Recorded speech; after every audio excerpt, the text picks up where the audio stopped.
Bonsoir à tous et bienvenue dans ce point de l'actualité. La commission électorale indépendante publie la liste des candidats retenus pour les législatives de mars 2021. C'est le président de la commission électorale indépendante, la CEI, Ibrahim Kouibier Koulibaly, qui a donné l'information aujourd'hui au siège de l'institution. 1291 candidats, dossiers de candidature déposés à la commission chargée des élections. Rappelons-le, le scrutin pour le renouvellement des 255 sièges de l'Assemblée nationale se tient le 6 mars. Au niveau de la téléphonie mobile, c'est fait et vous l'aurez certainement remarqué. L'opération de basculement lancée hier entre minuit et 5 heures du matin dans les centres d'opération et de veille déployés par les opérateurs et le régulateur. Les acteurs ont travaillé d'arrache-pied toute la nuit pour conduire le processus. Bilé Dieméléou, le directeur général de la RTCI, a fait le constat de ce changement dans le secteur. Cheikh Koné. Depuis la première opération de basculement en 2000, c'est certainement la nuit la plus longue pour tous les acteurs des télécommunications, tant au plan logistique qu'humain. Chaque opérateur a mis sur pied son plan de migration depuis des mois. Mais pour ce soir, les événements se déroulent impérativement pour chacun d'eux, entre 22h et 6h du matin. Il est 22h passé de 56 minutes lorsque le directeur général de l'autorité de régulation ARTCI arrive chez l'opérateur Orange Côte d'Ivoire en zone 4. Visite guidée au pas de course dans les salles techniques de l'opérateur. Ici, 4 sites ont été déployés dans le Grand Abidjan pour conduire l'opération. Une logistique qui a mobilisé plus de 200 agents pour cette seule nuit.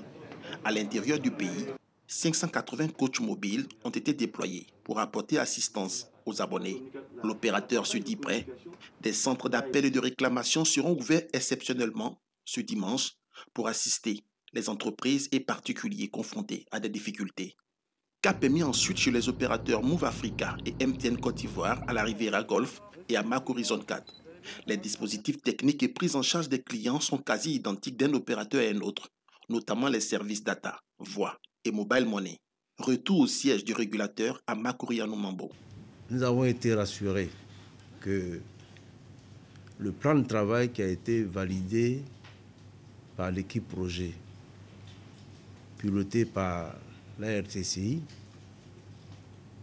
ce plan de travail suit son cours et se déroule normalement. Pendant ce temps, les équipes des 3 opérateurs reçoivent le top des horloges. Il est 0 heure, 0 minute, 0 seconde. La Côte d'Ivoire bascule de 8 à 10 chiffres. Dans une synergie d'action, la dizaine de centres d'opération sur toute l'étendue du territoire vient de commuter 34 millions d'abonnés.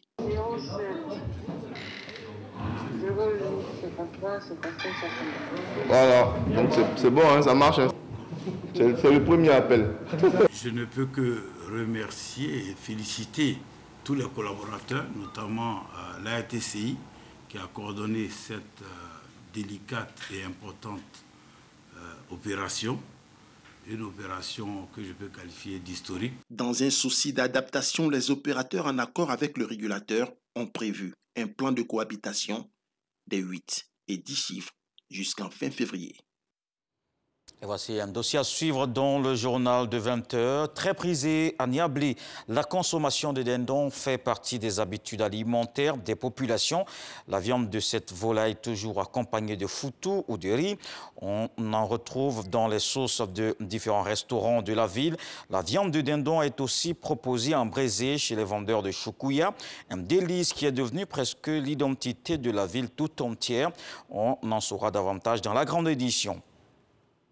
Dans le reste de l'actualité au Burkina Faso, le FESPACO est reporté. La pandémie de Covid-19 a eu raison de ce grand rendez-vous panafricain du cinéma et de la télévision de Ouagadougou. La crise sanitaire continue d'enfoncer les activités. Les acteurs en souffrent. C'est un coup dur pour le secteur de l'hôtellerie et du tourisme au Faso. Les mauvaises nouvelles s'enchaînent pour les opérateurs économiques puisqu'il y a eu d'abord le report de la Semaine nationale de la culture et le Salon international de l'artisanat de Ouagadougou. Et l'association professionnelle des hôteliers et restaurateurs du Burkina Faso comptait sur ces événements pour en sortir la tête de l'eau. Elle en appelle à une intervention du gouvernement pour sauver le secteur. Au Mali, le 25 novembre 2019, 13 soldats étaient tués dans une collision entre deux hélicoptères au cours d'une opération antiterroriste de la force Barkhane à l'ouest de Ménaka.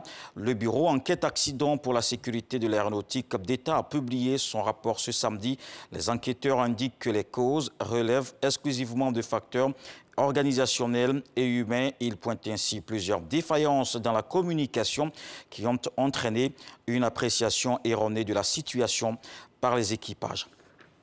On termine aux États-Unis. 5 des avocats de Donald Trump ont renoncé à le défendre à quelques jours de son procès en destitution en toile de fond des divergences de stratégie sur la défense de l'ancien président américain.